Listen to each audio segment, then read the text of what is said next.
In tonight's video, we re-diving into why you probably wouldn't survive even one day in the Wild West. From deadly diseases and brutal weather to outlaws, shootouts, and food that could literally kill you. The Old West was way less cowboy cool and way more constant survival test. So if you enjoy calm history with a dark twist, hit that like button, it really helps the channel. Let me know in the comments which Wild West job you think would be the worst to have.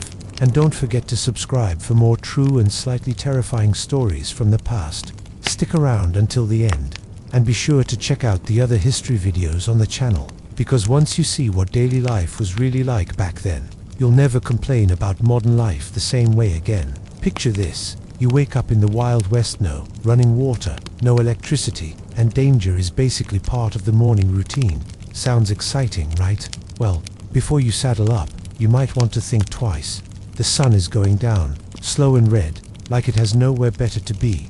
The light stretches across dry grass and unfinished buildings, a saloon with no doors yet, a house with one wall missing, a street that is mostly dirt and mostly quiet. The wind moves through the town and carries dust instead of music. This is usually the moment where the story lies to you. This is where the Wild West is supposed to feel free, wide open, romantic, a place where anyone can start over, where danger exists, sure, but only the exciting kind, the kind that makes you feel alive. You've seen this sunset before, in movies, in paintings, on old book covers with curled edges, a lone rider on the horizon, a gun on his hip, nothing behind him, everything ahead. But the real Wild West didn't pause at sunset to admire itself.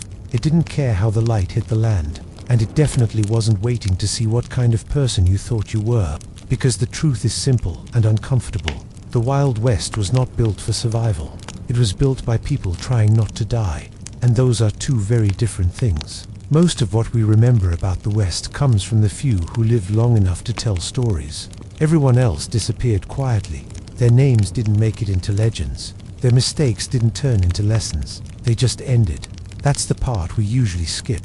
So for a moment, forget the hero version of yourself. Forget the quick draw, the steady nerves, the idea that you'd figure it out. History is full of people who thought the same thing. It didn't help them. Instead, imagine this. You are ordinary, not weak, not foolish, just normal. You've lived a life with predictable meals, familiar rules, and a body that has never truly been tested by the land itself. Now imagine stepping off a wagon at the edge of this town. No music plays. No one turns to look at you. The ground is uneven. Your boots are already uncomfortable. The air is dry in a way that feels personal, like it's offended by your lungs. Somewhere nearby, someone coughs. It sounds bad. No one reacts. This is where you are starting. The Wild West was not a single place. It was hundreds of different regions, climates, and towns spread across enormous distances. But what they all shared was this. They demanded more from the human body than it could easily give. Everything took effort. Walking, working, staying clean, staying fed, staying alive. And there was no pause button. If something went wrong, it stayed wrong. There were no quick fixes, no systems waiting to catch you, no gentle learning curve. The land didn't care if you were new. Disease didn't care if you were careful. Violence didn't care if you were decent. Survival was not about courage. It was about endurance, luck, timing, and not making the wrong mistake at the wrong moment. And even then, it often wasn't enough. We like to imagine the West as a test of character, but it was more like a slow negotiation with exhaustion. Most people didn't wake up each day feeling brave. They woke up tired, already sore, already behind, already aware that something small, too small to worry about, really could grow into something fatal by nightfall. A blister could become an infection. A missed meal could become weakness. A wrong word could become a fight. And there was no reset. That's the part the myth leaves out. The West wasn't dramatic most of the time. It was repetitive, grinding, hot, cold, boring in a way that wears you down, dangerous in a way that sneaks up on you. Even the silence was heavy. At night, when the town settled, the quiet wasn't peaceful, it was watchful. You could hear animals moving far off, wind against wood that hadn't fully dried yet, someone vomiting behind a building, someone praying softly, not for success, but just to wake up. This wasn't freedom, it was exposure. And if you're wondering where you fit into all this, the answer is uncomfortable again. You don't. Not easily, not naturally. You weren't raised for this. You weren't trained for it. Your body doesn't know what to do with this level of stress. this kind of hunger, this much uncertainty stacked, day after day. And your mind, used to rules that mostly work, keeps looking for order that isn't there. The West doesn't explain itself. It doesn't tell you which water will make you sick. It doesn't tell you which person will hurt you. It doesn't tell you when you've pushed yourself too far until you collapse. By the time you realize you're in trouble, you usually already are. And this is why the story we tell about the Wild West matters, because it wasn't a proving ground for legends. It was a filter, one that let very few people through, and often for reasons that had nothing to do with strength or intelligence. People survived because they arrived at the right time, because they met the right person, because they didn't get sick that year, because the fire missed their house, because the wound didn't fester, not because they were tougher than you. So as the sun disappears and the town grows dim, hold on to this thought, not as a challenge, not as an insult, just as a fact. You are not starting this story ahead. You are starting it already behind. And by the time the first real problem appears, before the violence, before the hunger, before the fear, you will already be tired. That's how the Wild West begins, not with a gunshot, not with a showdown, but with exhaustion settling in, quietly, as the light fades. The first thing you notice isn't danger, it's discomfort. You step down from the wagon or off the train, and the ground doesn't feel right. It's uneven, too hard in some places, too soft in others. Dust clings to your boots almost immediately, working its way into the seams like it plans to stay. The air hits you next, dry, thin, hot in a way that doesn't feel dramatic, just persistent, like it's quietly stealing moisture from your mouth every second you breathe. You swallow and already wish you'd brought water closer to hand. No one greets you. People are around, but they're busy in that very specific way that says they don't have extra energy for strangers. A man leans against a post, chewing slowly, watching you without interest. Somewhere nearby, a hammer strikes wood, over and over, the sound dull and tired. This is not an arrival scene. This is a transfer of burden. You brought expectations with you. Everyone does. Maybe you thought the West would feel open, spacious, free, but freedom, it turns out, requires stamina, and you haven't built any yet. Your body gives you away immediately. Your hands are soft, not useless, but untested. The skin hasn't learned how to toughen without splitting. Your shoulders aren't used to carrying weight all day. Your back doesn't know what it means to bend and lift for hours with no rest and no complaint. You don't notice this yet, but the land does. You stand there a little too straight, squinting in the sun, trying to take it all in. That alone costs energy. Your heart rate is already up. Your shirt sticks to you in places you don't expect. Sweat doesn't cool you the way it should. It just evaporates and leaves salt behind. Someone passes and bumps your shoulder. Not hard, just enough to knock you slightly off balance. They don't apologize. They don't even look back. That's lesson one, and it arrives early. You are not centered here. Nothing will adjust itself to you. You look around for order, a main street, a place to ask questions, some kind of sign that explains how things work. Instead, you find fragments, a store that might be open, a building that looks official but probably isn't, people who seem to know where they're going and why. You don't. Cultural shock sets in faster than fear. You don't know who has authority. You don't know who is dangerous. You don't know what behavior is normal and what might get you in trouble. You don't know which rules are written down and which are enforced with fists. Back home, confusion was temporary. Here, it's the default. You hear laughter from somewhere inside a building. It sounds rough, edged with alcohol. You hesitate. Is that a place to rest? Or a place to lose something you can't afford to lose? You move on. The sun keeps working. By midday, exhaustion creeps in, not the dramatic kind, just a dull heaviness behind your eyes. Your legs feel fine, technically, but everything takes a little more effort than it should. Standing, walking, thinking, you realize you're thirsty again. Already, this surprises you. It shouldn't, but it does. You drank earlier. That usually lasts longer. But the heat pulls water from you in ways you don't yet understand. Every breath costs something. Every step adds up. No one warns you. That's another thing you brought with you without realizing it. The expectation of instruction, of guidance, of someone stepping in to say, "Careful, do this instead." The West doesn't do that. If you make a mistake, the lesson arrives after. Sometimes much after. Sometimes too late. You try to help someone carry something heavy. You mean well, but you lift wrong. You don't know the rhythm yet. Pain flashes sharp and brief in your lower back. It fades quickly, so you ignore it. You shouldn't have. Small injuries matter here. They don't announce themselves. They wait. They grow. As the day drags on, the novelty fades completely. The buildings are just buildings now. The people are just tired faces. The sky is wide. Yes, but it doesn't feel welcoming. It feels like it has too much room for things to go wrong. Your stomach growls. Food smells drift past you, but you don't know where they're coming from, or what they cost, or whether you should trust them. You realize you don't know how much anything costs, or what your money is worth here, or who might cheat you simply because they can. You hesitate too long over small decisions. That alone is dangerous. By late afternoon, the exhaustion you ignored earlier starts asking for payment.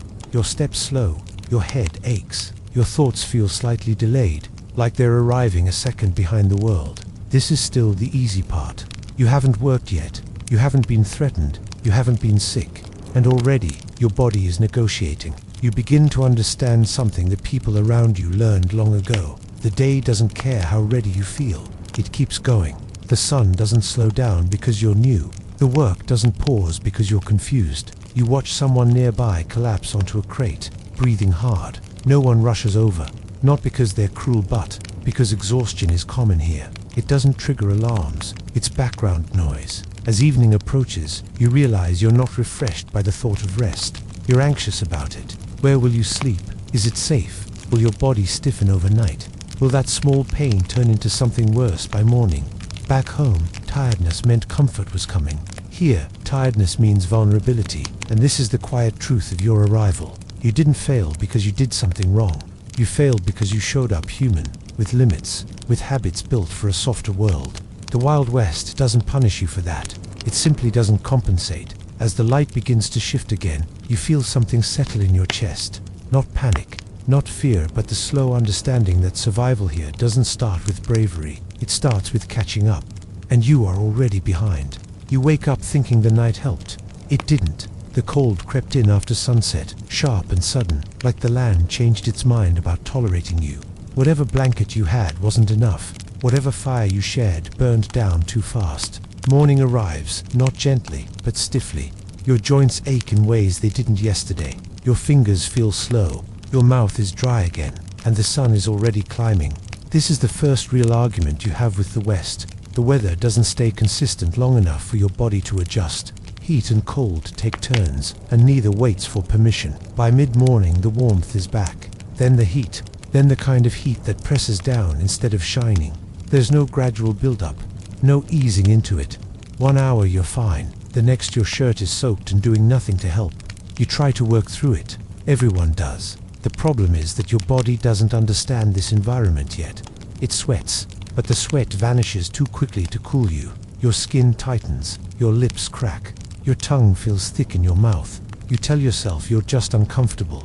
You're already dehydrated. The land doesn't look threatening. That's the trick. The sky is clear. The horizon is calm. No storms. No obvious danger. Just sun, wind, and space.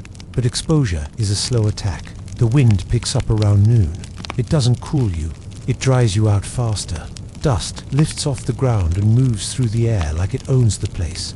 It gets in your eyes, your nose, your throat. You cough. Everyone coughs. No one mentions it. You squint more than you realize. Your head starts to throb behind your eyes. You feel light, slightly off. When you stand up too fast, the world tilts for half a second. You laugh it off. You shouldn't. Heat exhaustion doesn't announce itself. It whispers. It makes you sloppy. It convinces you to push just a little longer. And pushing is what people here do. There's no shade that really works. Buildings are thin, unfinished, poorly insulated. Trees are rare and already claimed. You learn quickly that shade is a resource, not a comfort. You don't linger in it unless you've earned the right. So you stay out in the sun. Your clothes don't help. They're either too heavy and trap heat, or too light and offer no protection. The sun burns your skin slowly, even when you don't notice it. By the time you feel it, the damage is done. Your shoulders sting. Your neck tightens. Your face feels raw. Still, the day keeps going. By afternoon, the heat has taken something from you. Not enough to knock you down, just enough to dull your edges.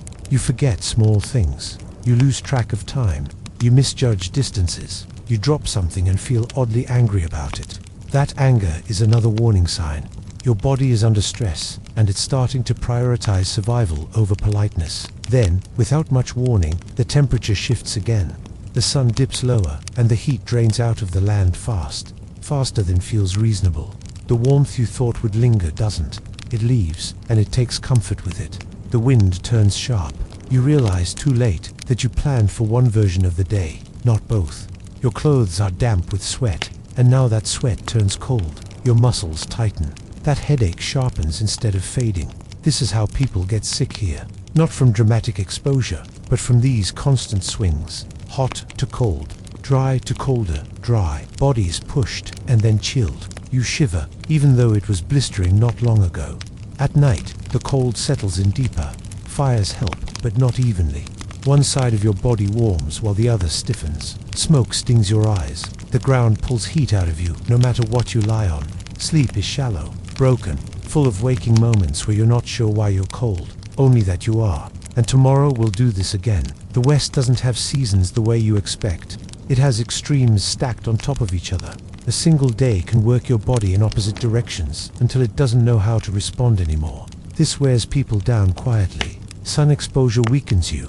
Cold nights prevent recovery. Wind steals moisture constantly. Your immune system are already strained, starts falling behind. Minor aches don't heal.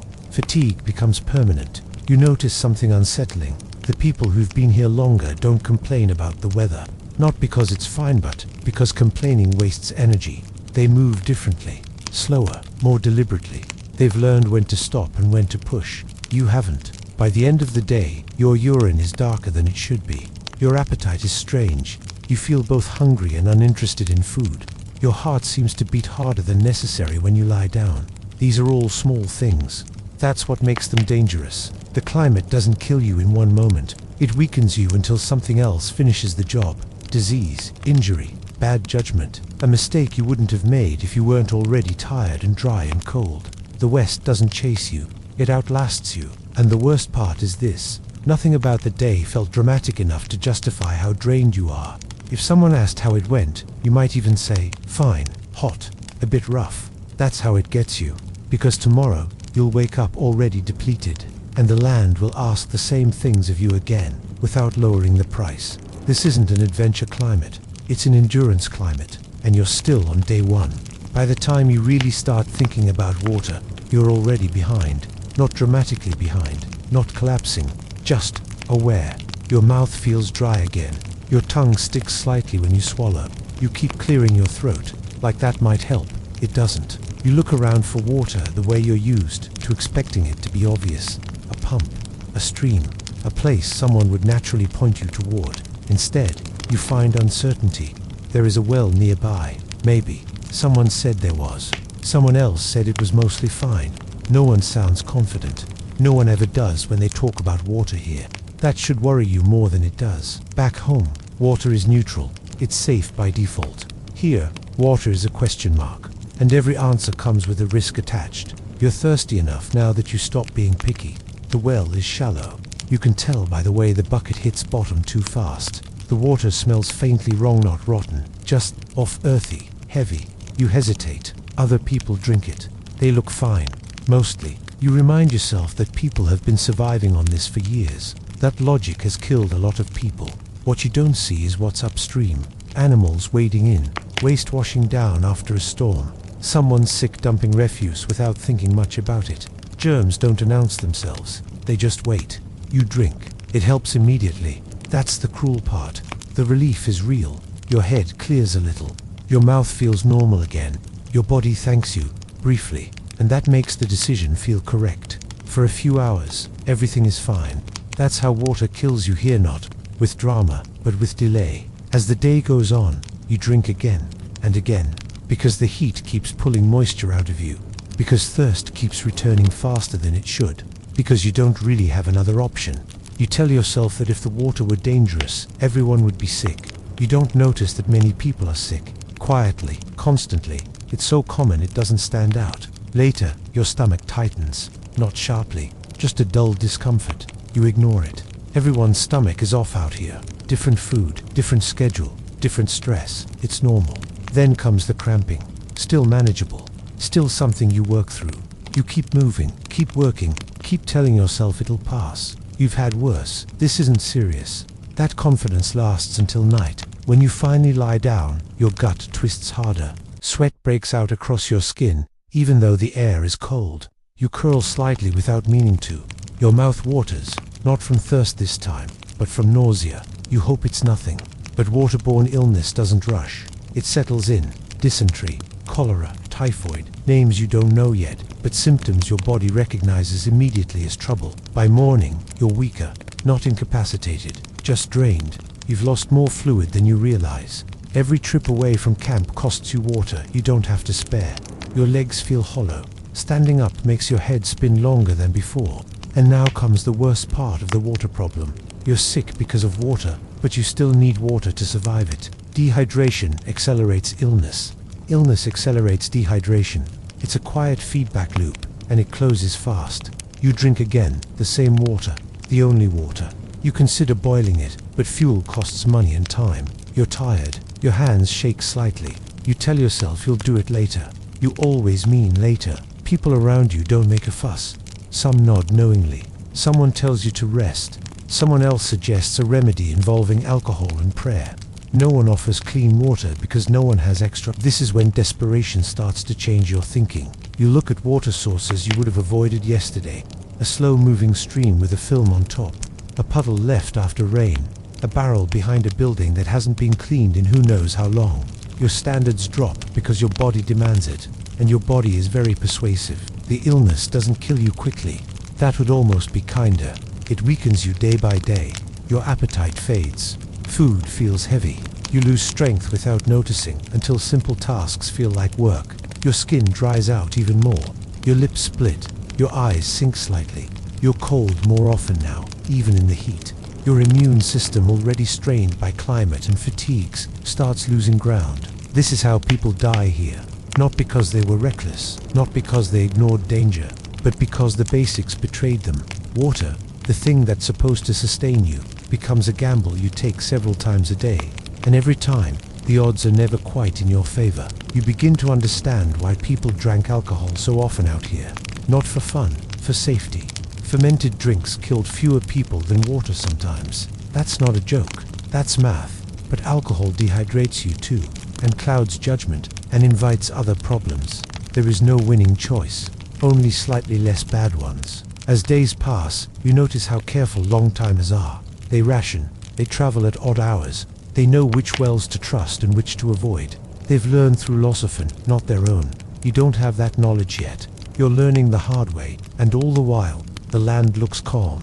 The sky stays blue, the sun rises and sets like nothing is wrong. There's no signal that you're slipping closer to real danger. That's the quiet cruelty of it. You don't feel like you're dying. You feel like you're managing, until one morning, you stand up and nearly fall back down. Your vision tunnels for a second. Your heart races. Your hands tremble openly now. Someone notices. They help you sit. They hand you water. You hesitate. That hesitation standing there, weighing thirst against fear, is something you were never supposed to do in order to stay alive. But in the Wild West, you do it all the time. And every time you lift that cup, you are not choosing comfort. You are choosing risk. Because out here, even water has teeth. Hunger doesn't arrive all at once. It settles in slowly, like a background noise you keep forgetting to turn off. At first, it's just a thought. Then it's a distraction. Then it's a feeling that follows you everywhere, no matter what else you're doing. You expected food to be one of the easier problems. People have been eating for a long time. After all, how hard could it be? Harder than you think. Meals in the Wild West are not about enjoyment. They're about availability, about what survived the trip, about what didn't spoil, about what hasn't already been eaten by insects, rats, or someone more desperate than you. You learn quickly that food here has a long shelf life for a reason. Hardtack looks like something you could build a house with. It's dry, dense, and tasteless. You soak it in water if you can, but water is precious, so sometimes you don't. You chew carefully, because people have broken teeth on it. That's not a saying, that's a warning. Beans show up often, sometimes cooked, sometimes not cooked enough, sometimes cooked long ago and reheated in ways that make you suspicious. Salt pork is common, too fatty, preserved, and heavy. It keeps. It also sits in your stomach like a stone. Fresh food is rare, fresh vegetables even more so. Fruit is a memory. When meat appears, you don't ask many questions. You don't ask how old it is. You don't ask how it was stored. You don't ask what animal it came from. You just eat it while it's there. And you hope, because food safety, like water safety, is mostly a guess. Flies are everywhere. They land on everything. No one bothers shooing them after a while. You stop noticing until you really shouldn't. Food is left uncovered. Cooked meals sit in the open air. Refrigeration does not exist. Preservation is imperfect and unreliable. Sometimes food smells wrong, but not wrong enough to refuse. You tell yourself it's fine. People have been eating it all day. No one dropped dead yet. That logic comes up a lot out here. Hunger changes how you think. It makes you impatient. It makes you irritable. It makes small problems feel personal. You snap at people. You regret it. You don't apologize because apologies cost social energy you're not sure you can afford. Your body starts making choices without consulting you. You notice your hands shake slightly when you go too long without eating. Your legs feel weaker in the afternoon. Your thoughts slow down in ways that make simple tasks harder than they should be. This isn't starvation, not yet. It's something more subtle and more dangerous. Malnutrition. You're eating, technically, but not what you need. Not enough variety. Not enough vitamins. Not enough calories some days. Too many empty ones on others. Your body begins pulling from reserves it didn't expect to use so soon. Weight drops off you quietly. Muscles lose tone. Wounds take longer to heal. Bruises appear more easily. You feel cold more often, even when it's warm. You don't connect this to food right away. Most people don't. They blame the weather, the work, the stress, the water, all of which matter, but food is the foundation they're all standing on. Sometimes there just isn't any. Supplies run late. A shipment doesn't arrive. A storm ruins what little was stored. Someone with money buys more than their share. Someone with power takes what they want. You learn to stretch meals, to eat slowly, to pretend you're not hungry so others don't notice how badly you need it. You learn the particular pain of watching someone else eat when you can't. And then there's the food that makes you sick. Undercooked meat, spoiled fat, mold you didn't see until it was too late. Your stomach already struggles from bad water. Bad food doesn't help. It adds another layer of weakness, another drain on already limited strength. Sometimes you throw up, sometimes you don't. Sometimes the sickness just sits in you, heavy and wrong, stealing energy for days. You start to associate eating with risk, with calculation, with mild anxiety. That's not how eating is supposed to feel. You remember meals from before, warm food, clean plates, the simple comfort of knowing there would be another one later. That memory feels distant now, like something that belonged to someone else. Out here, food isn't a routine. It's an event, one that may or may not happen. When you do get a decent meal, you eat too fast. Everyone does. There's an unspoken understanding that you take what you can while it's there. You don't savor. You don't linger. You fuel up and move on. Your stomach complains. You ignore it. Children suffer the most from this. So do the elderly. So do the sick. Bodies that need more don't get it. Bodies that can't afford to lose weight lose it anyway. No one is shocked by this. It's expected. It's part of the background hardship, like dust and heat. But hunger has consequences beyond the body. It makes people careless. It makes them take risks they wouldn't normally take. It makes them steal. It makes them fight. It makes them trust offers they shouldn't. You find yourself considering things you wouldn't have before. Dangerous work, questionable deals, food in exchange for favors you don't want to. Hunger doesn't just empty your stomach, it narrows your world. And the worst part is how normal it starts to feel. You stop expecting to be full. You stop expecting meals at regular times. You stop expecting food to be safe. You adapt to a constant low-level lack. That adaptation feels like strength. It's not, it's depletion. By the end of the day, you lie down with a stomach that's either empty or uneasy. You feel tired in a way sleep doesn't fix. Your dreams, when you have them, are often about food, about tables, about abundance. You wake up disappointed. This is still survival mode, still early, but hunger has started doing its work. It has made you weaker. It has made you less patient. It has made you more willing to accept bad options. And in the Wild West, survival is not about avoiding hunger completely. It's about avoiding the moment when hunger pushes you into a decision you can't undo. Because once that happens, food stops being the problem. It becomes the reason everything else goes wrong. You don't notice the disease at first. That's the problem. It doesn't arrive loudly. It doesn't look dangerous. It doesn't wear a warning sign. It just exists, quietly, in places you stop thinking about once you're tired enough. The town smells a little strange. Not awful, just layered. Smoke, animals, sweat, old food, waste. You tell yourself that's normal. Places smell like places. You adjust. Everyone does. There's no real sanitation system here. Waste goes where it can. Behind buildings, into shallow pits, into nearby streams. Animals wander freely. Dogs, pigs, horses. They eat scraps. They leave things behind. No one cleans it properly because no one has the time or energy. Disease thrives in that gap. You pass someone coughing hard, deep in their chest. Another person has a bandage wrapped around a leg that looks swollen underneath. Someone else lies inside all day, feverish, windows closed to keep out the dust. None of this feels urgent. It feels common.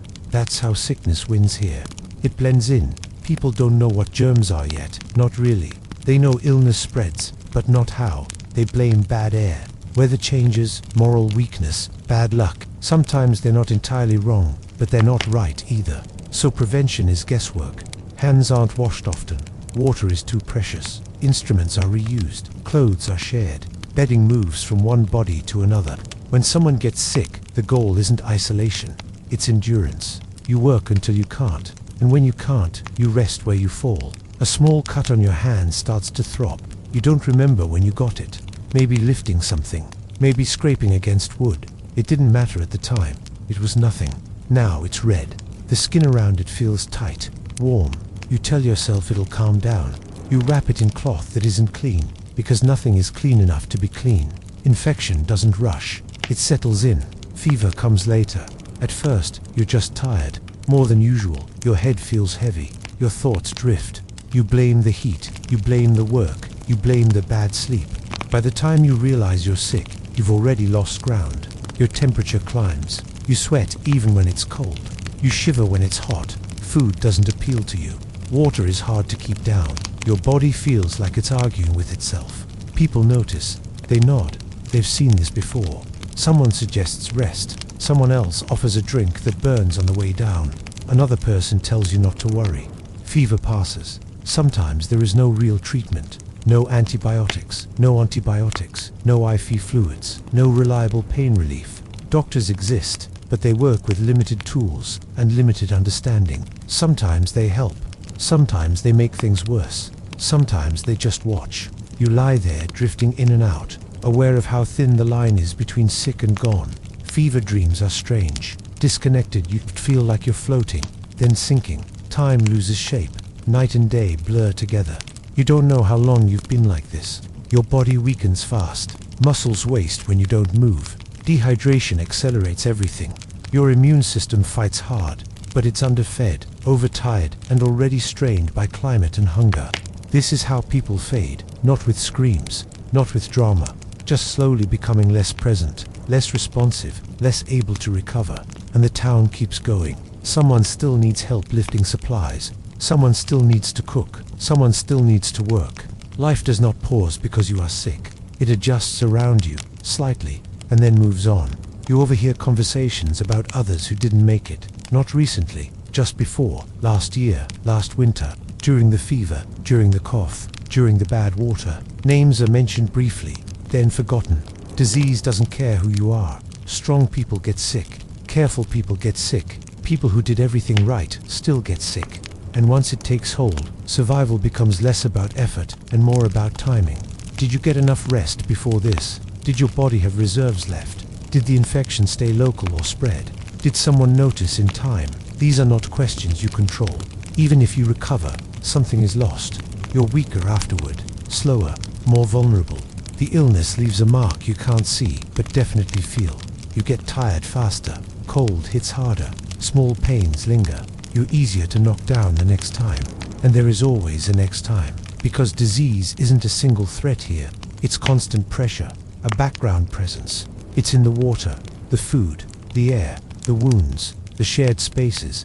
You start washing your hands more often when you can. You avoid certain people, certain places. You learn the signs of sickness early. You learn who to keep your distance from. But distance is hard in a crowded, struggling town, and fear only goes so far.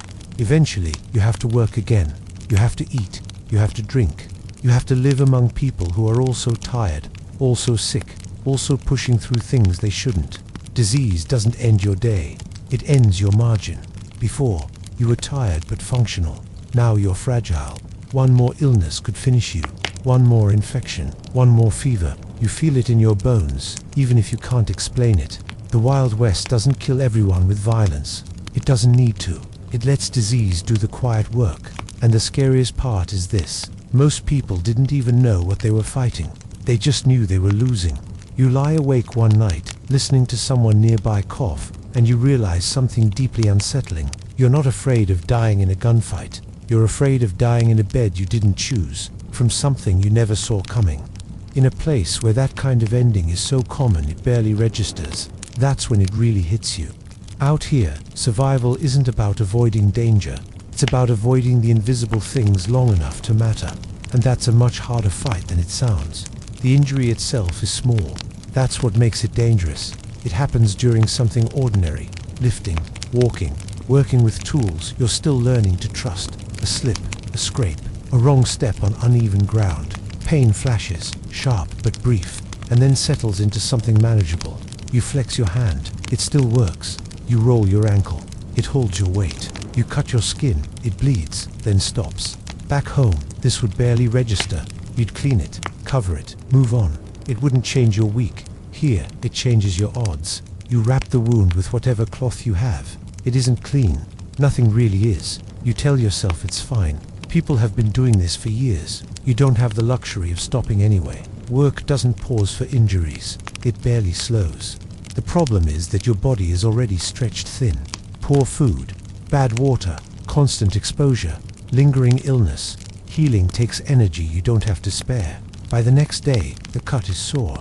By the day after that, it's angry, red, tight, warm to the touch. You notice a faint line creeping away from it, like the injury is trying to travel. That's when fear sets in.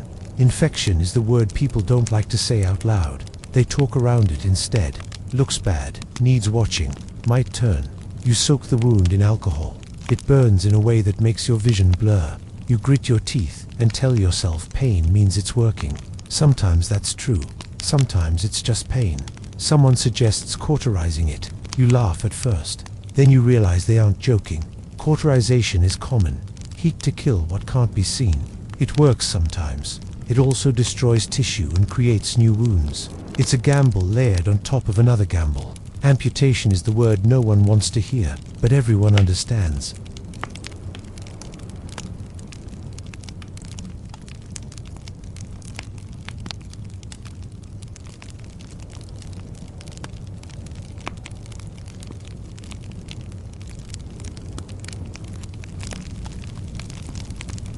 You start protecting the injured part without realizing it, favoring one leg, avoiding using one hand. That compensation strains other muscles.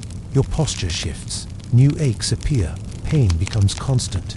Not sharp enough to stop you, but loud enough to drain you. You sleep badly. The injury throbs at night. When distractions fade, you wake up more tired than before. Your mood darkens. You snap at people again. You don't like who you're becoming, but you don't have the energy to fix it. And this is still considered a minor injury. Sprains are worse. Broken bones worse, still. There are no casts that really immobilize properly. No physical therapy. No real recovery period. If you can walk, you walk. If you can work, you work. Bones heal crooked. Joints stiffen. Pain becomes permanent. A fall from a horse can end your usefulness in a second. A crushed hand in a mine can take away your livelihood. A deep cut from a tool can mean weeks of weakness you can't afford, and there is no disability safety net. If you can't work, you don't eat. If you don't eat, you don't heal. If you don't heal, you don't recover. It's a closed loop, and it closes fast. Doctors do what they can. Some are skilled, some are not. Many learn through experience rather than training. They rely on alcohol, opium, mercury, bleeding, and hope. Sometimes patients improve. Sometimes they don't. No one pretends medicine is reliable. You hear stories. A man who survived a bullet wound but died from the infection after. A woman who lived through childbirth but succumbed to fever days later. A child who fell, seemed fine, and was buried a week after that. The lesson settles in quietly. It's not the injury that kills you. It's everything that follows. Your body needs rest to heal. The West does not offer rest easily. You need clean water, safe food, warmth without overheating, protection from dirt and flies and constant strain. You have none of that consistently. So even when the wound closes, something remains wrong. You're slower now, more cautious. You flinch when the injured area is touched. You guard it instinctively. That caution keeps you alive, but it also marks you. People notice weakness here, not always with cruelty, but with calculation. Someone less capable is someone who can't keep up, someone who might need help, someone who might not be worth the risk. That realization weighs on you more than the pain. You start avoiding tasks that could lead to injury, that limits your options, limits your work, limits your food. You start seeing how one small accident narrows your future. You're not imagining it. This is how people slide out of survival. Not with a dramatic event, but with a single moment that leaves them just a little less able than before. A little slower, a little weaker, a little behind. And once you fall behind here, catching up is brutal. The land doesn't wait for you to heal. Tools don't soften. Animals don't behave better because you're injured. Weather doesn't ease up. Pain becomes part of your daily calculations. Can you lift this? Can you walk that far? Can you afford to rest today? Or do you push and risk making it worse? There are no good answers, only trade-offs. You learn to respect injuries in a way you never had to before.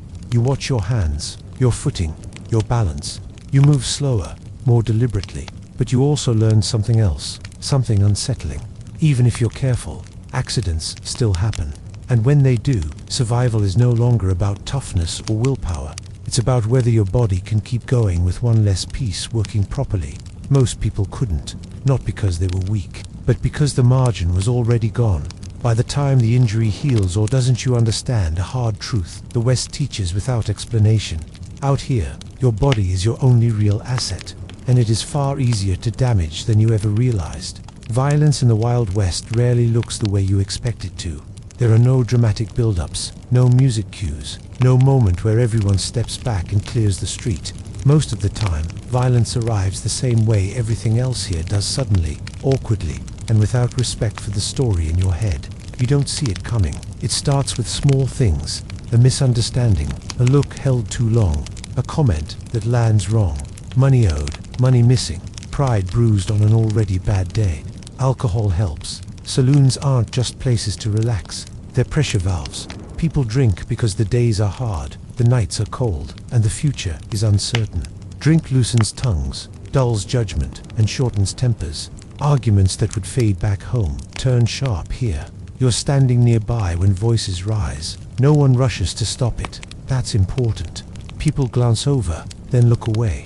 They've learned not to get involved too quickly. Violence spreads outward, and bystanders are often the ones who pay for it. Someone shoves someone else. It doesn't look like much, just a stumble, but it changes the air immediately. You feel it before you understand it.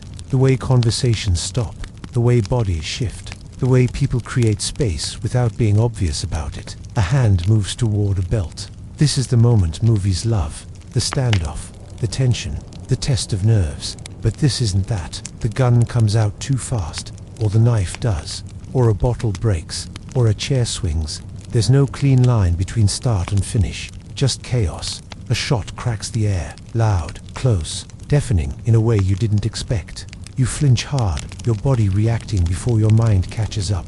Someone screams, someone else drops. It's over in seconds. The person on the ground isn't the one who started it. They were just too close, or too slow, or unlucky. Blood spreads darkly into the dirt, and it looks wrong in a way you can't stop staring at. No one claps, no one cheers. There's no sense of victory, just shock, then movement. People scatter.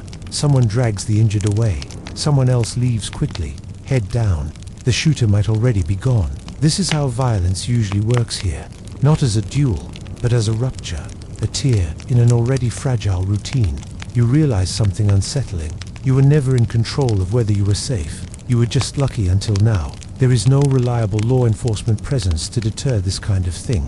Sheriffs are few, stretched thin across huge areas. Sometimes they arrive hours later, sometimes not at all. Sometimes they know exactly who did it and decide it's not worth the trouble.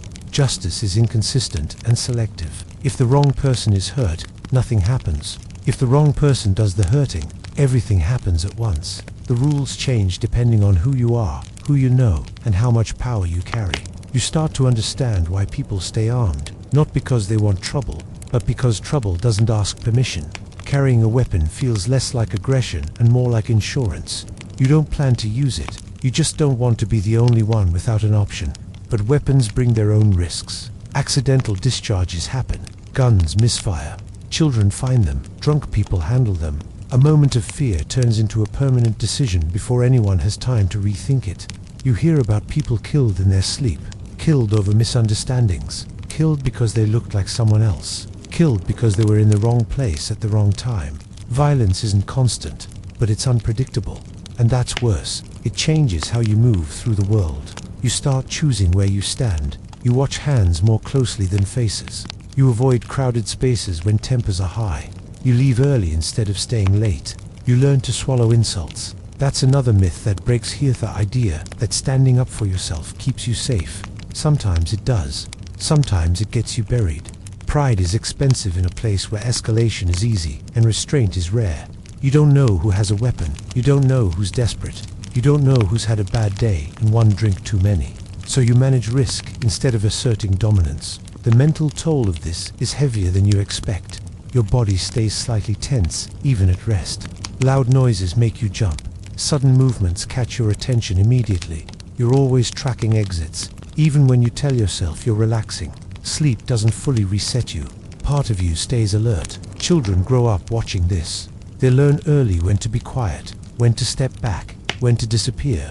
Violence shapes behavior long before it ever touches them directly. And when it does touch someone, the consequences ripple outward. A worker killed means less food for a family. A provider injured means more mouths struggling. A death creates instability that spreads quietly through a community already operating on thin margins. Most violence doesn't end with a body in the street. It ends with absence, with someone who doesn't come back, with a chair that stays empty, with work that doesn't get done. You think again about survival. You can avoid dangerous work. You can watch your health. You can be careful with water and food. But violence is different. It doesn't care how cautious you are. It intersects with your life, whether you invite it or not. You can do everything right and still be caught in it. That realization is heavy. It strips away another layer of control you thought you had. You're not just negotiating with nature and disease anymore. You're negotiating with people under stress, with power imbalances, with fear amplified by alcohol and scarcity. And unlike the land, people react. They lash out. They make examples. They decide things quickly and live with them forever. By the end of the day, you replay what you saw again and again. The sound, the suddenness, the way it was over before anyone understood what was happening. You don't feel brave. You don't feel heroic. You feel small. And that feeling doesn't go away easily. The Wild West didn't run on constant bloodshed, but it ran on the possibility of it. A quiet understanding that violence was always close enough to touch, and that safety was never guaranteed by good intentions. You realize something important, something the stories never mention. Surviving violence here isn't about being fast or fearless. It's about being lucky enough not to be chosen by it. And luck, like everything else in the West, is in very short supply. After the violence fades, you expect something to happen. Someone to arrive, someone to take control, someone to explain what comes next. Mostly, nothing does. The body is gone. The street looks the same. People drift back to what they were doing. Slower now, quieter. Whatever justice exists here doesn't move quickly, and it doesn't move for everyone. There is a sheriff, somewhere. You hear his name before you see him. People talk about him like weather. Sometimes he shows up. Sometimes he doesn't. Sometimes he tries. Sometimes he looks the other way. No one expects consistency. The territory he covers is massive. Towns spread far apart. Roads are bad. Horses get tired. Messages arrive late, or not at all. By the time law reaches trouble, trouble has usually moved on. That delay matters. It teaches people that consequences are uncertain. That power fills the gaps where authority should be. That justice is less a system and more a negotiation. You start to notice who people avoid. Certain men walk through town without being challenged, not because they're liked, but because they're feared. They have money, or friends, or guns, or all three. When they speak, others listen carefully. When they act, people give them room. This is how order actually works here. If you're wronged by the wrong person, you let it go. If you don't, you risk making things worse. Reporting a crime can paint a target on you. Complaining can mark you as trouble. Silence is often safer. That's hard to accept. Back home, the idea of law is abstract but reliable. Here, it's personal and uneven. Two people can commit the same act and face completely different outcomes based on who they are. You watch a man get beaten badly for stealing food. He's thin, desperate. No one intervenes. Later, someone with money cheats a worker out of pay. Nothing happens. The worker leaves quietly. The lesson is clear. The law protects some people better than others. Sometimes, the town decides to act on its own. Vigilante justice is not rare. It's not even shocking. When something happens that scares people enough, they gather, they talk, they decide. The decision moves fast after that. There's no trial, no defense, just action. You hear about men taken in the night, about ropes, about warnings left behind. The details are never spoken clearly, but you understand what they mean. The idea isn't fairness, it's control. Fear keeps order where law cannot, and fear is a blunt tool. You realize how careful you have to be with words, with accusations, with jokes that could be misunderstood. You don't talk lightly about crime. You don't speculate publicly. You don't repeat rumors. Information spreads fast here, but truth spreads slowly. Being suspected is almost as dangerous as being guilty. You also learn that help is conditional. If you're robbed, people might sympathize. They might even help you recover a little. But they won't chase justice for you unless it benefits them. They won't risk themselves unless the risk is shared. Everyone is already stretched thin. You think about what happens if you're truly wronged. If someone takes something important from you, if someone hurts you and walks away, you might have to confront them yourself. That thought sits heavy. Self-defense here isn't just physical, it's social. You need allies, you need reputation. You need to be known as someone who isn't easy to push around, but also not someone who causes trouble. It's a narrow line. You watch people navigate it with quiet skill. They offer favors, they trade information, they build small networks of trust. They align themselves carefully. You don't have that yet, and without it, you're exposed. The lack of reliable law also affects work. Contracts are loose, promises are flexible. If someone doesn't pay you, your options are limited. You can argue, you can threaten, you can leave. None of those guarantee a good outcome. Disputes linger, grudges form, small conflicts stretch out and fester. They don't resolve cleanly. They just sit there, waiting for a moment to resurface. That creates tension everywhere. You feel it in conversations that stop when certain people enter the room, in glances exchanged across tables, in the way people measure each other before speaking. This constant calculation wears you down. You're always asking yourself questions you never had to before. Is this person safe to trust? Is this worth pushing back on? Will this come back on me later? There's no clear guidance, no handbook, just experience, and experience is expensive. You think again about survival. It's not just about staying alive physically. It's about staying unnoticed enough to avoid trouble, but visible enough to matter. About not standing out, but not disappearing either. That balance is exhausting. At night, you lie awake thinking about things you said during the day, things you didn't say, moments you might have misread. You replay conversations, wondering if you crossed a line you didn't know existed. The law, when it does show up, feels almost symbolic. A badge, a few questions, a warning, sometimes an arrest, sometimes not. The presence of authority reminds people of what should be, not what usually is. And then it leaves again. People don't rely on it. They can't afford to, so they rely on themselves, on each other, on reputation and threat and unspoken rules, on the understanding that if something goes wrong, help might not arrive in time to matter. That understanding changes behavior in deep ways. It makes people cautious, but also harsh. It rewards strength over fairness. It values decisiveness over reflection. It teaches that being right isn't as important as being backed. You feel the weight of that lesson settling in. This place does not offer protection equally. It offers opportunity to those who can hold on to it. And if you can't, the system doesn't catch you when you fall. The myth says the West was lawless chaos.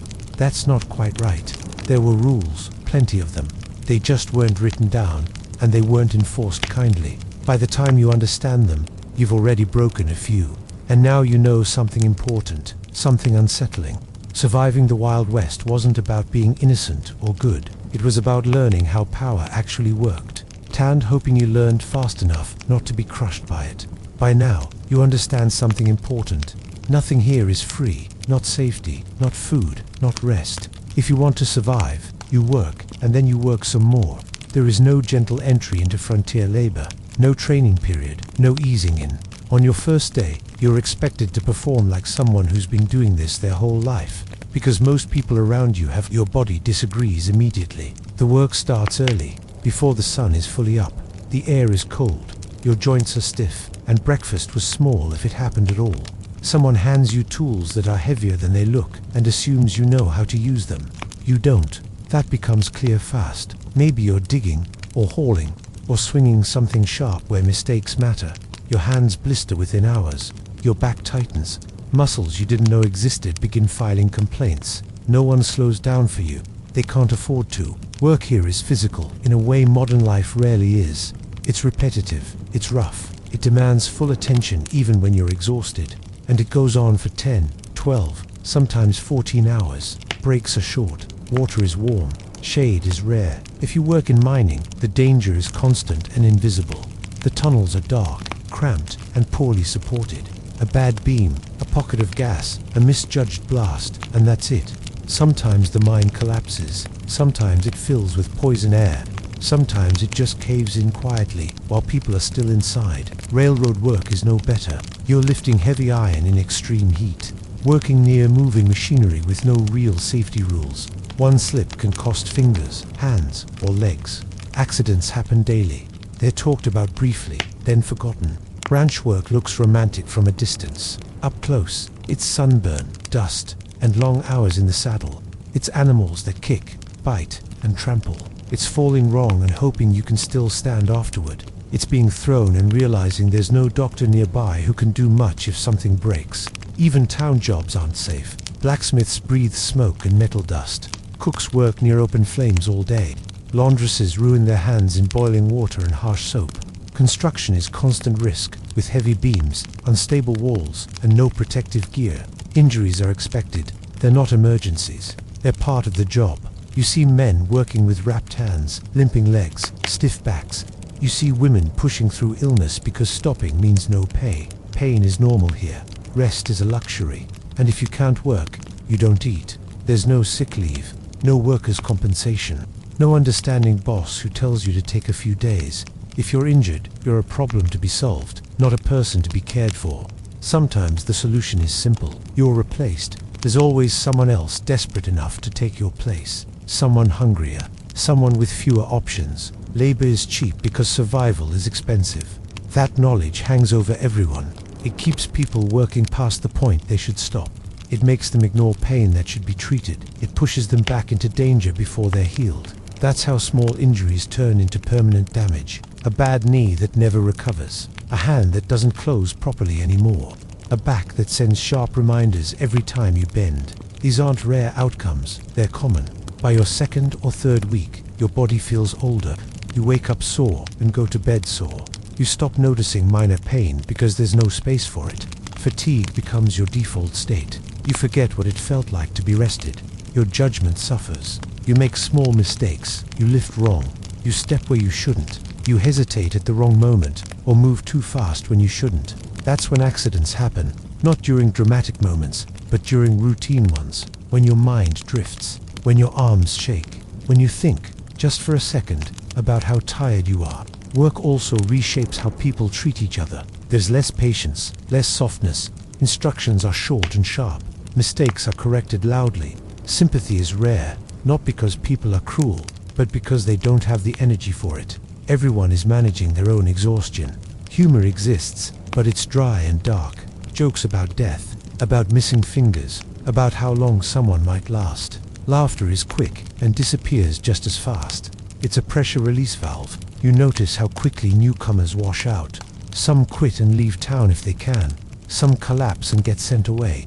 Some push too hard and get injured badly enough that leaving isn't a choice anymore. You also notice how age shows differently here. People in their 30s look worn down. People in their 40s move carefully. Older workers are rare, and when you see them, they're treated with a quiet respect. Not because they're wise, but because they've survived. Survival itself becomes a credential. Work doesn't just damage the body, it narrows life. There's little time for anything else. Evenings are short, energy is gone. Social life happens in brief bursts, often fueled by alcohol, because that's the fastest way to forget how much everything hurts. Tomorrow's work is always waiting. That knowledge presses on you constantly. You go to sleep thinking about it. You wake up already behind. And still, the work must be done, because without it, there's no shelter, no food, no standing, no future. Labor is the price of existence here, and the interest rate is brutal. You begin to understand something unsettling. Even if nothing goes wrong, even if you avoid violence and disease and disaster, the work alone can break you.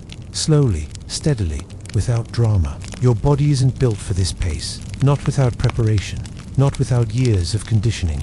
And even then, it's a gamble. The Wild West doesn't just test your strength, it consumes it. And it does so quietly, day after day, until one morning you wake up and realize you're not injured in a dramatic way. You're just worn down. And worn down is dangerous, because the next chapter of survival depends on choices, on judgment, on noticing when something feels off. And relentless work makes all of that harder. By the end of the day, as you lower yourself onto whatever passes for a bed, muscles trembling, hands raw, you understand something clearly. If the land doesn't get you, and disease doesn't get you, and violence doesn't get you, the work might, and tomorrow morning, it starts again. By this point, you've learned to be careful. You don't move fast. You don't speak freely. You don't trust easily.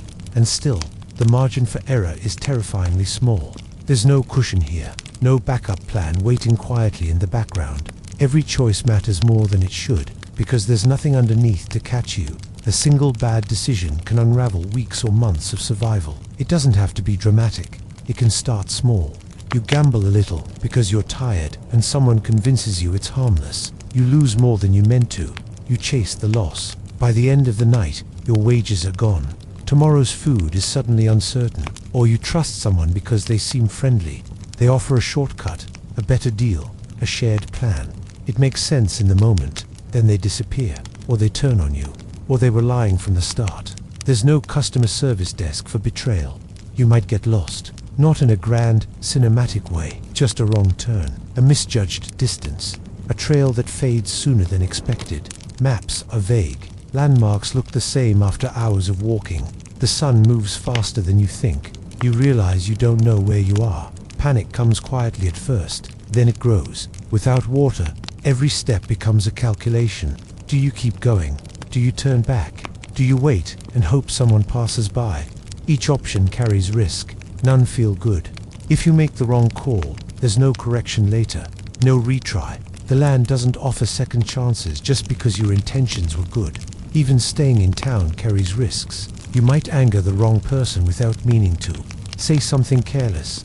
Refuse a request that wasn't really a request. Suddenly, work dries up. Doors close. People stop meeting your eyes. You don't always know why. Social mistakes linger here. Reputation spreads faster than explanations. Once you're labeled difficult, unlucky, or untrustworthy, climbing back is hard. There's also the constant temptation to take shortcuts, to cut corners when you're exhausted, to ignore a small problem because fixing it feels like too much effort, to tell yourself you'll deal with it tomorrow. Tomorrow is not guaranteed.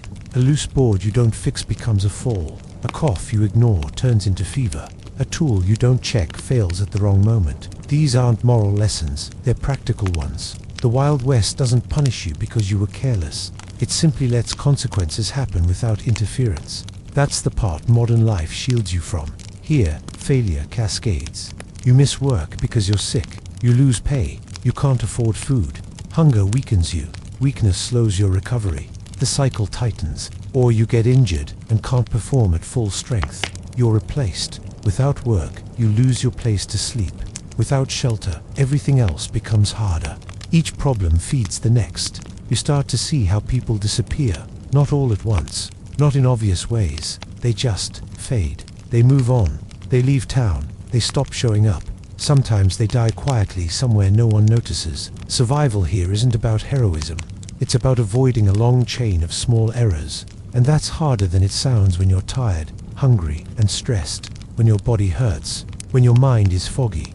When every day feels like maintenance instead of progress. You also realize how much luck is involved. Two people can make similar choices and end up in very different places. One meets help at the right moment. The other doesn't. One catches a break. The other catches an illness. You don't control most of it. That's unsettling. It means survival isn't a reward for being smart or strong. It's something you borrow day by day, hoping the bill doesn't come due all at once. At night, you replay decisions in your head. Did I say the wrong thing? Should I have taken that job? Should I have left town earlier? There's no way to know. Regret here is sharp because the stakes are so high. You don't regret missing opportunities. You regret choices that might cost you everything. You also begin to understand why people cling to routine. Routine reduces decisions. It limits exposure. It keeps risk contained. You eat the same things. You take the same routes. You talk to the same people. It's boring, but it's safer. Even so, unpredictability finds you. A storm, a theft, a sudden illness, a conflict you didn't start. These aren't decisions you made, but they still become your problem to solve. There's no insurance for bad luck. You're on your own. By the end of the day, you feel it in your chest. That constant low-level pressure. The knowledge that everything you've built rests on fragile ground.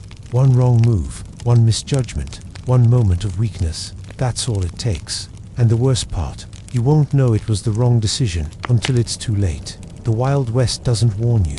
It doesn't pause. It doesn't explain. It just keeps going. And if you can't keep up, it leaves you behind. By now, you've learned how to watch the land, how to watch people, how to watch yourself. What you're not prepared for is the quiet, not the peaceful kind, the empty kind, the kind that stretches on without interruption, the kind that gives your thoughts too much room to move around. The distances out here are enormous. Towns are far apart. Homes are scattered. Days can pass without a real conversation. Weeks without hearing your own name spoken out loud. At first it feels like freedom. No noise, no crowds, no constant demands, just open space and your own company. That feeling doesn't last. Isolation settles in slowly. It's not dramatic. It doesn't announce itself. It just becomes the background of everything. You realize you're talking to yourself more. Out loud, quietly. Not because you're losing your mind, but because silence feels heavier than sound. Letters are supposed to help. You write them carefully. You describe your days in ways that don't worry the people back home. You leave out the fear, the exhaustion, the moments when things felt close to falling apart. Then you wait. Mail moves slowly. Sometimes it doesn't move at all. Weeks pass, months. When a letter does arrive, it's old news. Birthdays already missed. Events already over. The world you came from keeps moving without you. That hurts more than you expect. Out here, emotional support is informal and limited. People don't talk about how they're feeling. There's no language for it. Sadness is just something you carry quietly, like a sore back or a bad knee. You notice it in others. A man who drinks a little too much every night. A woman who stares into the distance longer than necessary. People who laugh too loud or not at all. Everyone has losses they don't mention. Grief is common, but it's private. People die often enough that mourning can't stop daily life. There's work to do, animals to feed, fires to keep burning, so you learn to swallow it. Loneliness makes everything harder. Small problems feel bigger, pain feels sharper, fear feels closer. Without someone to talk things through with, your thoughts circle the same worries again and again. You start doubting yourself. Was that person unfriendly, or am I just tired? Is this situation dangerous, or am I overthinking? Am I doing okay, or just surviving? There's no mirror to reflect your state back to you. No outside voice to recalibrate your perspective. In extreme cases, people break. Not loudly, not violently. They just lose momentum. They stop caring. They stop planning. They stop protecting themselves in small, necessary ways. That's when accidents happen. That's when someone walks into danger they would have avoided on a better day. Loneliness also changes how people attach. Friendships form fast and burn hot. Trust is given quickly, sometimes recklessly, because connection feels like oxygen. When those bonds break, the fallout is worse. Romance is complicated here. Choices are limited. Expectations are uneven. Dependency forms quickly because partnership increases survival odds, but those relationships carry pressure that's hard to manage. When they fail, the emotional cost can be devastating. You begin to understand why people stay in bad situations, not because they're happy, but because being unhappy with someone is easier than being alone with no one. The land offers no comfort in this regard. Wide horizons don't soothe isolation, they amplify it. There's nowhere to hide from your thoughts when the world around you is so open.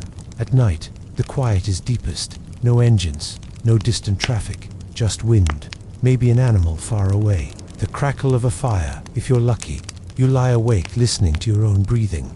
Sleep comes slowly. Dreams are vivid. You wake up feeling like you didn't fully rest. Over time, loneliness becomes physical. It shows up as fatigue that doesn't lift, as aches that feel heavier, as a general sense that everything requires more effort than it should. Modern language would call this depression. Here, it's just life. There's no treatment, no name for it, just endurance. You push forward because stopping doesn't help. You keep routines because they give structure.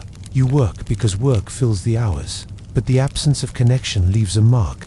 You notice how much easier survival seems for those who arrived with family, or found community early, or had someone to share decisions with. Being alone multiplies every risk. There's no one to notice when you're sick, no one to argue against your worst ideas, no one to pull you back when you start drifting toward hopelessness. If you disappear, it might take a while for anyone to notice. That realization lands hard. In the Wild West, death didn't always come from violence or disease. Sometimes it came from silence, from the slow erosion of will, from days that blended together, from the sense that no one would be affected if you weren't there tomorrow. You're still standing, still working, still breathing. But survival isn't just about that. It's about having a reason to keep making careful decisions, to protect yourself, to plan for the future. Loneliness makes that harder every day. And as you move forward, you carry this truth with you. The land can break your body, work can wear you down, mistakes can ruin you, but loneliness can make you stop fighting altogether. By now, you've realized something uncomfortable. Survival in the Wild West isn't evenly distributed. Some people start the game with better odds. Others begin already in danger, no matter how careful or strong they are. If you're a woman, the risks multiply fast. Daily life comes with constant vulnerability. There are fewer legal protections, fewer economic options, and far more dependence on the people around you. Marriage isn't just about companionship, it's often about survival, about access to shelter, food, and social standing. But dependence is dangerous. If the person you rely on gets sick, injured, or violent, your options shrink. Leaving can mean homelessness. Staying can mean abuse. There's rarely a good choice. Childbirth is one of the biggest threats. There are no hospitals, no trained doctors in many places. Midwives do what they can, but complications are common. Infections spread easily. Bleeding is hard to stop. Many women don't survive it. Those who do often carry lasting injuries, and then they're expected to continue working, caring for children, managing homes, sometimes while pregnant again. There's no recovery period. Life doesn't pause. Children face their own dangers. Childhood here is short. As soon as a child can work, they're expected to. That means hauling water, tending animals, working fields, running errands through rough streets. They're smaller, weaker, easier to injure, and when they get sick, they decline fast. Fevers are especially dangerous. Dehydration hits harder. What might be a minor illness for an adult can be fatal for a child. Infant mortality is high enough that loss becomes normalized. That doesn't mean it hurts less. It means people don't talk about it as much. Grief is folded into daily life and carried quietly. Education is inconsistent. Some children learn to read, many don't. Survival skills are prioritized over schooling. Knowledge is practical, not abstract. That limits futures. For widows, orphans, and the disabled, survival is especially fragile. Without a family network, everything is harder. Finding work, securing shelter, avoiding exploitation. People help when they can, but charity is limited. Everyone is already stretched thin. Those who can't contribute physically are often pushed to the margins.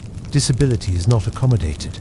If you lose mobility, strength, or sight, your survival options narrow drastically. There are no ramps, no assistive tools beyond the most basic, no institutional support. You adapt or you disappear. Exploitation thrives in these gaps. People with power take advantage of those without it. Wages are withheld. Promises are broken. Abuse goes unpunished. Reporting it can make things worse. This is especially true for women and children, whose voices carry less weight in public disputes. You notice how carefully they move, how alert they are, how quickly they read moods and situations. This isn't instinct, it's learned behavior. Awareness is armor. You also notice how much labor happens quietly and without recognition. Cooking, cleaning, caring for the sick, raising children.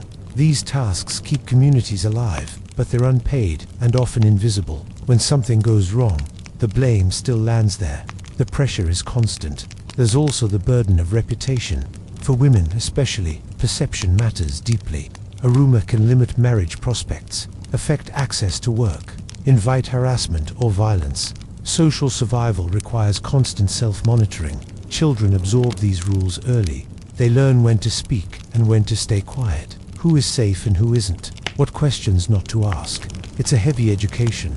You realize that the Wild West myth focuses on independence, but many people here survive only through dependence, on family, on community, on fragile arrangements that can collapse without warning. For the vulnerable, there's no room for pride. You accept help when it's offered. You endure situations you shouldn't have to. You make yourself useful in any way possible. Strength looks different here. It's not loud. It's not celebrated. It's endurance under unfair conditions. As you move through daily life, you see the cost of inequality everywhere. In tired faces, in quiet sacrifices, in choices made, not because they're good, but because they're the least dangerous. Survival stories rarely include these details. They focus on lone figures, strong and self-sufficient. They skip over the networks of care, the compromises, the losses that made survival possible at all. You're starting to see the full picture now. Not everyone had the same chance to make it, and many people who didn't survive didn't fail. They were simply born into worse odds. That truth sits heavy, because it means survival in the Wild West wasn't just about grit. It was about who you were, who you could rely on, and how much the world demanded from you before giving anything back. By now, you've probably noticed a pattern. Most threats here don't hate you. They don't target you. They don't even notice you. Nature is like that. It doesn't respond to bravery. It doesn't reward effort. It doesn't care how hard your journey has been or how much you've already endured. It just keeps doing what it does. Storms arrive without warning. The sky changes color. The air shifts, and suddenly the land you thought you understood turns against you. Rain in the west isn't gentle. When it comes, it can come hard and fast. Dry ground can't absorb it.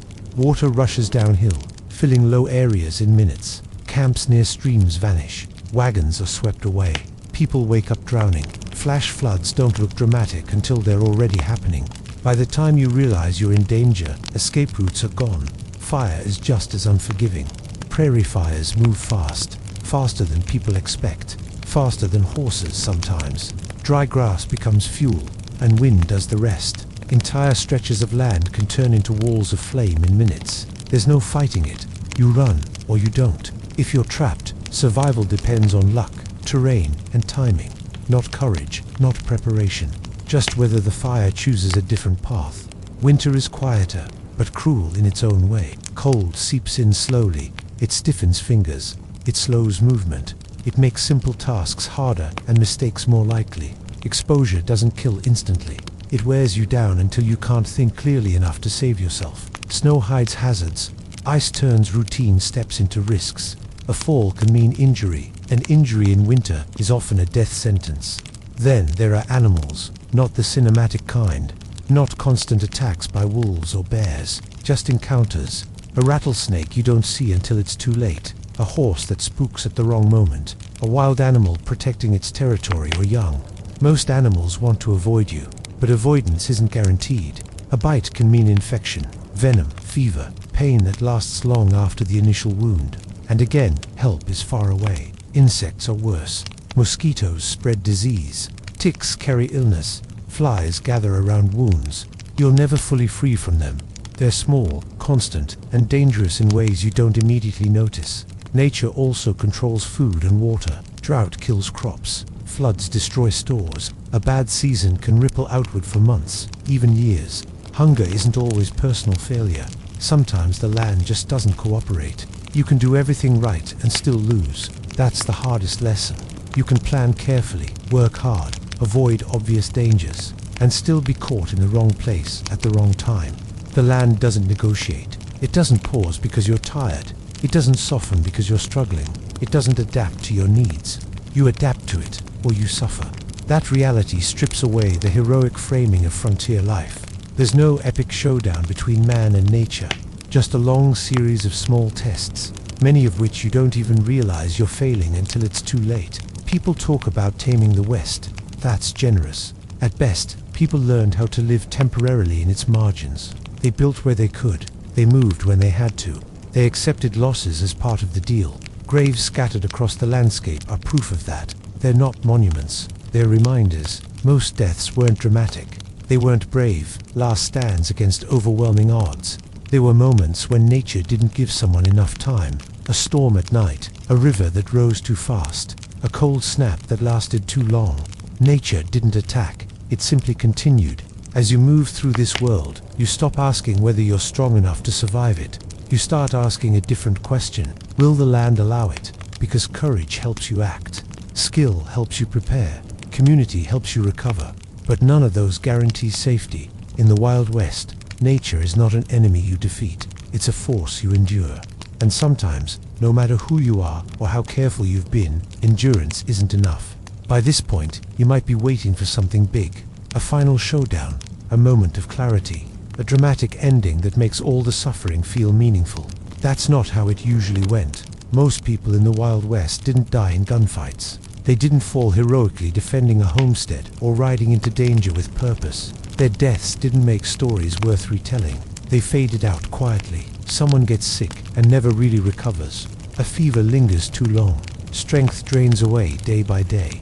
They stay in bed more often. They eat less. Eventually, they stop getting up at all. Someone gets a small wound that won't heal.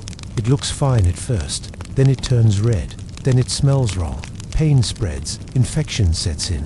There's no miracle cure waiting at the last minute. Someone is just tired. Too tired to keep working at the same pace.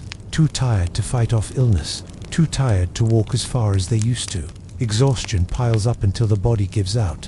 Death comes without ceremony. Often, there's no doctor, no official record, no real explanation beyond they took ill or they didn't wake up.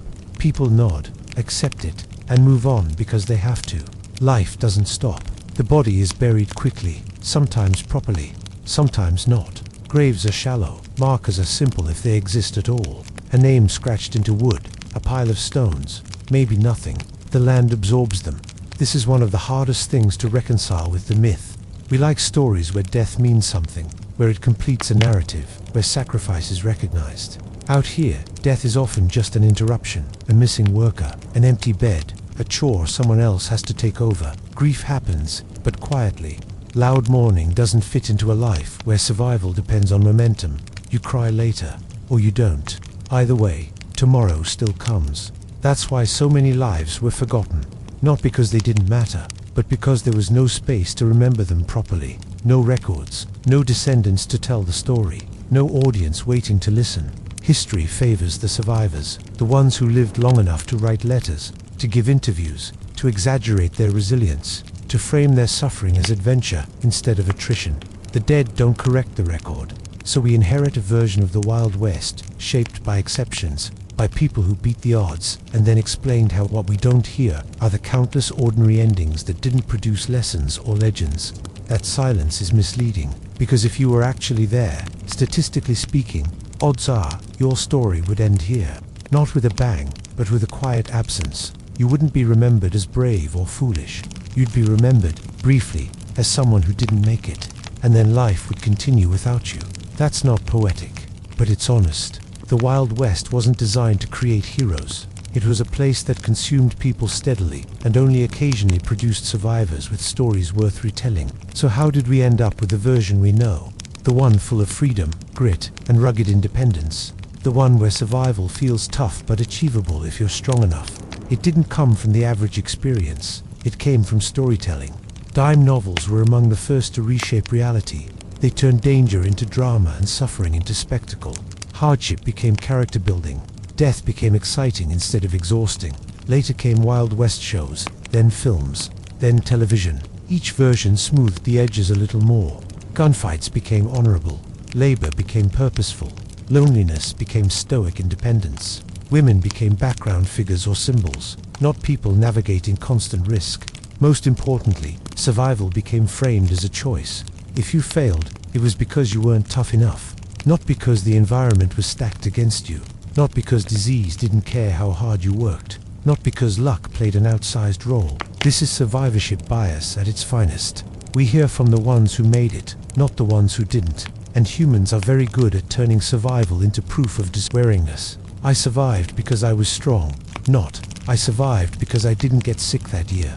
Over time, those stories hardened into myth. The Wild West became a proving ground instead of a filter. A place that tested character instead of erasing people randomly. That version is comforting. It tells us that effort is always rewarded, that hardship is meaningful, that suffering has a point. The real history is less satisfying. It tells us that endurance doesn't guarantee success, that effort doesn't always matter, that survival often comes down to timing, connections, and chance. We prefer the myth. It's easier to admire, easier to sell, easier to fit into movies and one-liners, easier to compare ourselves against and imagine we'd do better.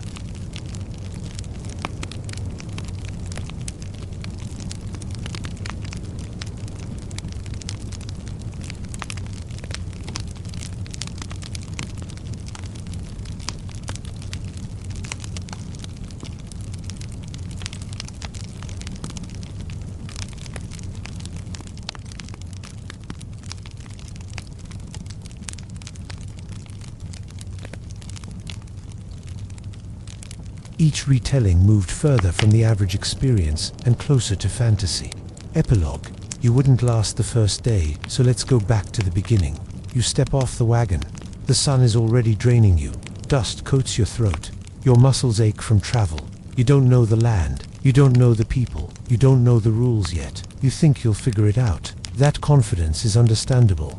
You're not weak. You're not careless. You're just modern. Accustomed to safety nets you don't even notice anymore. By midday, you're dehydrated. By evening, you're exhausted in a way sleep won't fix. Your hands are blistered. Your back hurts. You've already made a few small mistakes without realizing it. Maybe you drink questionable water. Maybe you push too hard at work. Maybe you trust the wrong person. None of these feel fatal in the moment. That's the problem. The Wild West didn't kill people instantly most of the time. It wore them down. It let small failures accumulate. It waited. Within days, something would start to go wrong. An illness, an injury, a conflict, a bad decision made while tired and hungry. And once that chain began, there would be very little to stop it. You wouldn't fail because you lacked courage. You wouldn't fail because you weren't tough enough. You'd fail because survival here was never guaranteed to begin with. Most people didn't make it not because they were weak, but because the conditions were brutal and unforgiving. Because the margin for error was thin. Because luck mattered more than effort. The Wild West wasn't a test you could pass. It was a place that sometimes allowed survival, and often didn't. Understanding that doesn't diminish the people who lived there. It honors them, because it reminds us that making it through even one ordinary day wasn't heroic. It was improbable. And if you were dropped into that world, stripped of modern medicine, modern food, modern protection, and modern knowledge, you wouldn't last long. Not because you're soft, but because the Wild West was never built for people like you, or for most people at all. So if this story felt heavy, that's okay. It's supposed to. Not because the past was miserable all the time, but because it was fragile all the time.